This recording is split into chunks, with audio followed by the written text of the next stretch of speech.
क्या आप जानते हैं कि आखिर लकड़ी से कागज को कैसे बनाया जाता है? आखिर कागज को बनाने के लिए इन लकड़ियों को कौन कौन से प्रोसेस से गुजारा जाता है? कागज की डिमांड इतनी ज्यादा होती है कि रोजाना लकड़ों से भरे 50 से 60 ट्रक का यूज किया जाता है।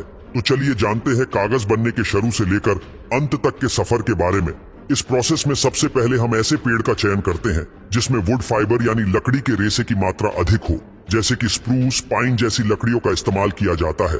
चयन करने के बाद इन पेड़ों को मशीनों से काट कर एक जगह इकट्ठा किया जाता है। उसके बाद इन लकड़ियों को ट्रकों में लोड किया जाता है। दोस्तों, ये लकड़ियों का सिर्फ एक ट्रक नहीं होता, बल्कि 50 से 60 ट्रक होते हैं। इन सभी ट्रकों को पेपर बनाने वाली फैक्ट्री में ले जाया जाता है, जहां पर पहले इसे ट्रक में से अनलोड किया जाता है। यहाँ पर सबसे पहले मशीन के द्वारा लकड़ी की छाल को अलग किया जाता है। इसके बाद लंबी लंबी लकड़ियों के छोटे छोटे टुकड़े किए जाते हैं। इसके बाद इन लकड़ी के टुकड़ों को एक क्रशर मशीन में डाला जाता है, जहाँ पर ये मशीन इन लकड़ियों को छोटे छोटे चिप्स में कन्वर्ट करके बाहर निकालती है।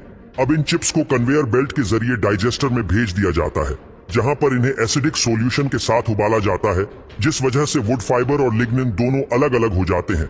दोस्तों, अगर आपको लिग्निन के बारे में नहीं पता तो बता दें कि लिग्निन एक सबस्टेंस होता है जो कि लकड़ी को कठोर बनाए रखता है।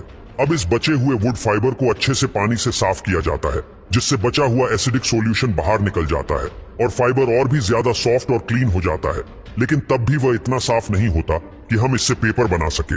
इसलिए इसकी ऑक्सीजन और पेरोक्साइड की मदद से क्लोरीन फ्री ब्लीचिंग की जाती है, जिससे ये और भी ज्यादा चमकदार और साफ हो जाता है। अब अगर हम इस ब्लीच किए हुए वुड फाइबर से सीधे ही पेपर बनाएंगे तो उसकी डेंसिटी बहुत कम होगी, जिस वजह से उसकी क्वालिटी थोड़ी कम हो सकती है। इसलिए पेपर की क्वालिटी बढ़ाने के लिए वुड फाइबर में कैल्शियम कार्बोनेट मिलाया जाता है और उसे अच्छे से मिक्स किया जाता है। इस सारे मिक्सचर को पल्प या लुगदी कहते हैं। अब हमने जो पल्प बनाया था उसमें बहुत सारा पानी ऐड कर दिया जाता है, जिससे वो और पतला हो जाता है। और अगर हम कलरफुल कागज बनाना चाहते हैं तो इसमें हम कलर भी ऐड कर सकते हैं। इसके बाद इस सारे मिक्सचर को पेपर मेकिंग मशीन में भेज दिया जाता है। पेपर मशीन ही वो मेन मशीन होती है जो पल्प को पेपर में कन्वर्ट कर देती है। पेपर मेकिंग मशीन में एक खास चेंबर लगा होता है जिसे हेड बॉक्स कहा जाता है। इस हेड बॉक्स में पल्प को डाला जाता है। जानकारी के लिए बता दें कि इस हेड बॉक्स में सक्शन ब्लेड लगे होते हैं, जिसके बाद पल्प को प्रेशर के साथ रोलर पर भेज दिया जाता है। कई सारे रोलर में से पल्प को पास किया जाता है, जिस वजह से पल्प का पानी धीरे धीरे बाहर निकल जाता है और पतला पेपर बनता जाता है। अब लास्ट में इसे एक गर्म चेंबर से गुजारा जाता है, जिससे कागज की पतली परत से पूरा पानी निकल जाता है और हमें सूखा कागज मिल जाता है।